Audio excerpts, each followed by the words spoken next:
love that song. Well, whether it's the best darn Christmas light display or the best garage sale for unique, memorable, thoughtful holiday gifts, Bruce Littlefield just has all the smarts and the answers. And so thought we'd say hello to him. Maybe you saw him on the early show on CBS this morning. Bruce, how'd it go today? It was fun. I had a great time. Good. I put up a lot of lights. Well, we had to have that Christmas Vacation song for you because you have seen those kind of displays, right? That Chevy Chase home. Yeah, I have. I've traveled the country and seen people climbing on their roofs and doing all that kind of stuff. It's been a great, crazy adventure. So in the book that you wrote called Merry Christmas America, right, there was one that I think probably took the prize. How many million lights did they have? Oh, they ended up with like 4 million lights. And the Osborne family is who I think you're referring to. Right. And they were in Little Rock, Arkansas. And would you believe that they had to take their lights all the way to the state Supreme Court? Right. And the state Supreme Court said, no, you cannot have your lights anymore because you're interfering with Little Rock air traffic control. Oh, yeah, I think I remember that. Uh-huh. Yeah, and so guess what they did? They gave all their lights to Disney World, and now there is a spectacular display at Disney World called the Osborne Family Christmas. Isn't that cute? Isn't that amazing? A different Osborne, though, right? well, yes, it was the Osbornes of Little Rock, Arkansas. Yeah. Yeah, exactly. But, it just it amazed me when I went to and talked to them in Arkansas, and then I went and saw Disney. And, the fact that these people went to such effort and had such a good time doing it, and they did it for their daughter Breezy as she grew up.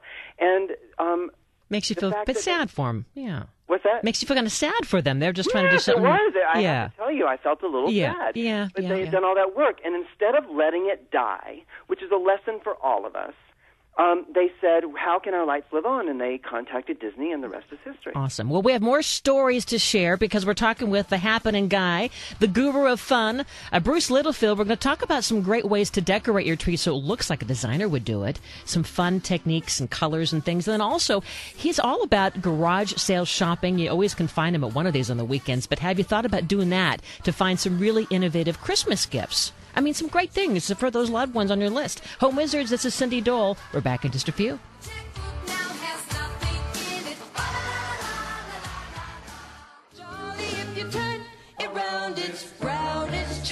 Oh, no. Keeping a sense of humor. This Christmas time and Hanukkah time. Cindy Dole here, Home Wizards, here every Saturday from 2 to 4. We love talking about what I think is the best place in the world, and that's your home, and we're all about making it better for you. So thanks for sharing part of your Saturday with me. And with me is a guy who always brings sparkle and fun to the life and any room that he's entering, and that's Bruce Littlefield, who's written a couple of really great books, including this one called Merry Christmas America. And so, Bruce, you were telling us about some of the amazing decor that you saw. How much do some of these people spend on these homes? On the homes, on decorating the homes? Yeah. They spent thousands and thousands of dollars. In fact, the family, the Osbornes, spent hundreds of thousands of dollars. So it's quite an expensive proposition to try to become a Clark Griswold. Yeah. Well, I mean, I guess what does he do for a living? I mean, he must be just independently wealthy and has, Well, yes, the man in Arkansas, he was one of the richest men in Arkansas. Yeah. He had a little money to spare. Yeah. So for those of us who don't, Cindy, the thing about all of these people that I went around the country, one of the things I realized about them is that they are really kind, good people. They do these things, these big displays, not to show off, they do them because they think it's a gift to those around them. Mm-hmm. And if you, like me as a child, one of my favorite childhood memories is driving around and looking at the Christmas lights. Oh, yeah. And it's a free thing for the people to drive around and look at, which makes it fabulous in these times. And the fact that these people, these Clark Griswolds of the world, go to that effort, quite an effort. I mean, if you've ever strung a Christmas tree yourself, it's an effort. Mm-hmm. So imagine doing your whole house. They do it out of love and out of the spirit of the holiday. Mm-hmm. Hey, no faulting that. That's great. Yeah, no fault in that. But, we need to point to the emergency exits. Don't forget that. Oh. So let's talk about, in terms of making our Christmas tree within our own budget, just look rockin' great, because you have such a flair for design. What are some of the fun things that we should be trying and thinking about this year? All right. Well, first, let me talk a little bit about the tree itself. Yeah. Do you mind? Sure. Okay, because the tree itself, I think a lot of times, and if I've talked to a lot of couples, and the tree and the lights always end up in some kind of light fight, I call it. There's a debate over whether it should be color or white. There's a debate whether it should be flashing or steady. There's a debate as to whether it should be old vintage-looking bulbs or the new LEDs. And so the Christmas debate itself and the decorating thing is always a, let's just say, friendly, contentious decision in a house. Oh. Well, come on. Have you ever put up lights with someone? Yeah, but I mean, I usually get my way. Well, because I guarantee you, your way is the right way. Well, no, but sure, I would bet on you. No. I'm open. I'm open. Believe me, it's not the best way. I am open. My husband just really isn't into design. That's the thing. Oh, okay. So out of default, that's why. Well, but hey, when I'm around, design types like you, I mean, hey, I cave into other better ideas. Seriously. Well, I'm sure you have fantastic ideas on your own, but I'll give you a few hints. This is one of the things I talked about on CBS this morning, and I've gotten a lot of emails today. But the deal is, let me explain the difference in LED and the mini lights and the flavorful vintage-looking, what I call Charlie Brown lights, which are the C9s. The LED lights are, in the short term, going to cost you a little more money. They're a little more to buy. A strand of 100 will be somewhere around $15, okay? But you can do a whole tree in that, and at the end of the season, we'll have only spent 50 cents in your electric bill. Okay. Amazing. But will it look pretty? Now, here's that. Well, come on. Oh, you know the questions to ask. Well, that's the question. Yeah. LED lights still have that, what I call a little bit of an electric look, icy, cool, and they are cool to the touch. They don't dry out your tree. They're great for all those reasons, but they do have a look about them. You mean LED as in less elegant design? Yes, I would go ahead and say that.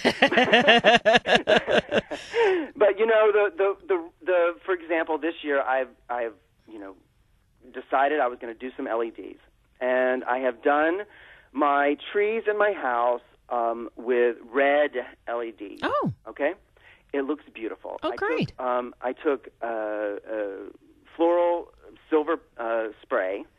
I sprayed my tree with silver spray, so to give it a little tips on the end. Okay, can you hold the thought? Hold the thought. Silver and red lights. We're going to get to more with Bruce Littlefield. I promise. We just have to do a quick traffic check, so not to worry. Those of you who are in your cars, we're going to get you on your way so you can get to where you have to go to buy some lights for your tree or whatever else. This is Home Wizards. The fun continues here. I'm Cindy Dole. We're back in just a moment.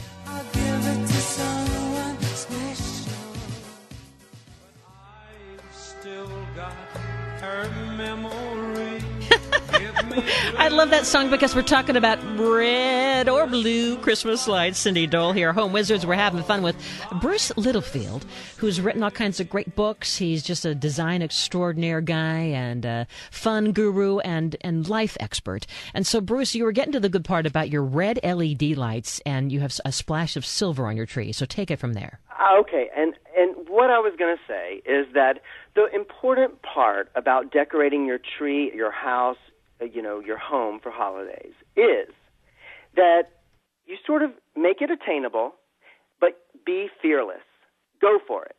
It's the only time of the year that, you can go for it. If you want to be glam, go for it. Playful, traditional. It's your time to sort of express yourself. And that's really what I think is important about encouraging people to decorate their house, right? So don't worry about any rules, is what you're saying. Yeah, I love it. Break the rules, enjoy it. Just be creative. It's a time of the year that you can sort of throw some holly around, as they say, right? Mm-hmm. And so do it Okay. and enjoy it. Now, my secret to decorating a tree, because I think it's important for people to hear, is that, first of all, if you have a tree, think, if you want it to look like a designer tree, think for every foot in height, every linear foot you have, put 100 lights there, okay? So if you have a 6-foot tree, think 600 lights. Now, that's a designer tree. It's going to look fantastic, okay? That's a lot of lights. Well, it is a lot of lights, but I'm going to tell you how to make it work. Okay. Okay, put an extension cord up through the center of your tree at the trunk, take it all the way to the top, and then divide your tree into 3 triangles, 3 sections, okay? And at the top, start with your plugging in whatever lights you've decided, LED, mini lights, vintage lights, whatever it looks like for you, and then start in at the trunk and come out every major branch all the way to the end, and then go back into the trunk and out to the branch, and zigzag down your triangle all the way down to the bottom of the tree, and then move over to your next triangle, in and out, in and out, in and out, all the way down. What you end up getting is depth in your tree. It will look, I promise, like a designer tree you would see in a Madison Avenue window or in a designer's home. It will look fantastic, and it takes the pain out of doing it. And I'll tell you why. Because you're going to follow those UL rules, which your prior guest was talking about, which is so brilliant. You're not going to put more than 3 lights per run if the manufacturer has said that. And you're going to be able to do it each side of the tree, getting it done quickly and moving to the next side. And really, once you have the lights, I mean, the decorating part is just like the frosting. Then it's easy. Yeah. Yeah, and then what I say is next is the garland. So pick out something fun for garland. And this year I'm doing things like I did a candy chain with gumdrops garland. And I call that my dentist delight. And then you can do, popcorn, which is always great. Most people have it in their house. It's very fun to do with your kids. String that up. It looks great around a tree.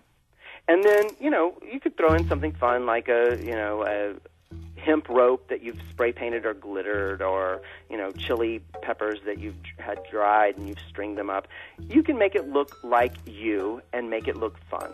Love it. Well, don't go away. As we segue into hour 2, we're going to talk a little bit more about some of these fun decorating ideas for the holidays, but also garage sailing and finding some really inexpensive, but yet I think personal and special, distinctive presents that you may not be able to get at the store. All right? Listening to Home Wizards, Seth, kick it up a notch. Let's listen to those tools.